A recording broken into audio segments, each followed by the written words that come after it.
Good afternoon, everybody. It's time to share another knife with you. I hope you're not getting tired of them.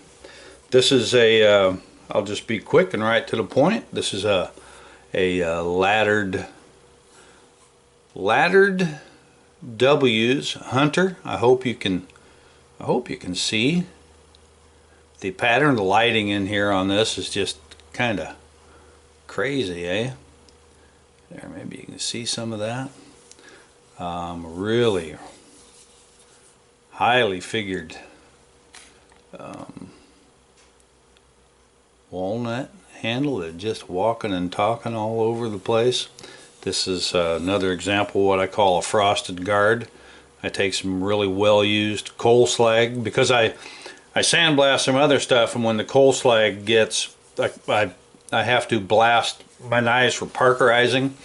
And when the coal slag gets really fine, I save it, and it just I hit the guard on some of my knives with the really fine coal slag, and I call that frosted. Hot blew it anyway. Again, it's got a nice little little accent spacer behind the guard anyway. And here we'll put the package together. It's in a tooled sheath. Tooled and lined sheath. That's sheepskin, as a matter of fact. I find it's just a little, it's tougher than deer skin.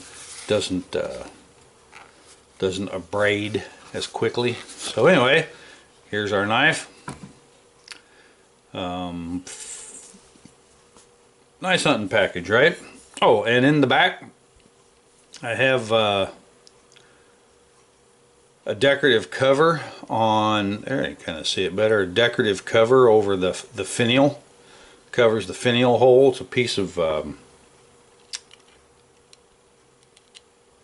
carbon fiber, piece of black carbon fiber. This is a 256 screw, and that piece of carbon fiber fits in the butthole there pretty snugly, so that if I just to take the screw would just come right out and not much would happen. We've got to, and I'll point out once again, a lot of time I make these videos not so much just to showcase the knives, but to also sort of be an instruction for the customer that ends up with the knife on how the assembly comes apart and the best procedure to use and so forth. So what I do is I'll take this screw and put it in the screw hole in the finial cover to where it's all the way in. It's about to thread into the finial, but take that and wobble this thing around and around while I'm actually pulling out. Now you can see I've pulled it out of the hole where I can snag it with my fingers. And then inside we have the actual finial itself. So we use our Allen wrench to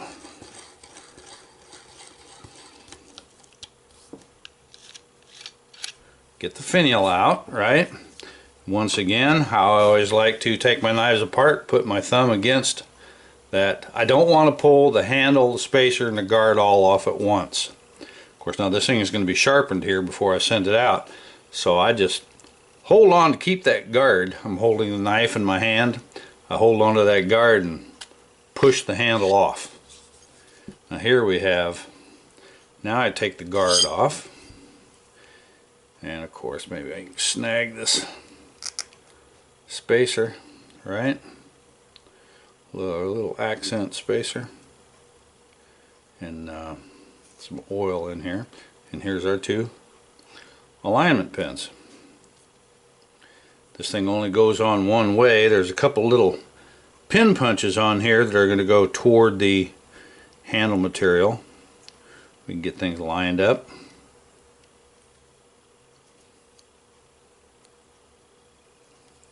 And there are spacers against the guard. Slide everything together. Now, oops, some oil on that.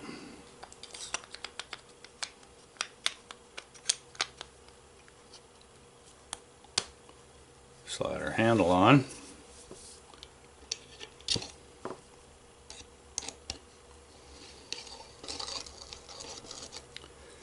Screw our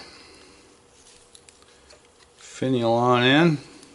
And I often say it's not a lug nut on an F250 dually, you know, you just take it down to where it bottoms out, and that's all the farther you have to go. There's no reason to go any farther. And there's a contour. You know, this is kind of rounded, so we want to take a look at that finial cover, and it's shaped to fit the butt of the knife, and I slide it in there so that it meets the contour of the handle. Maybe put my fingernail on it when I screw this in so it doesn't spin it around. And just tight, and that's all you got to do. So anyway, I like how you can see the pattern of laddered steel. It zigzags back and forth on the spine of the knife. Here's a little bit of an idea of how things line up, and anyway, I think it's a really nice knife. So there it is, laddered W's Hunter, stabilized, feather walnut, lined and tooled sheath. What else do you need, right? You guys take care. Winter's on its way, and let's all stay friends.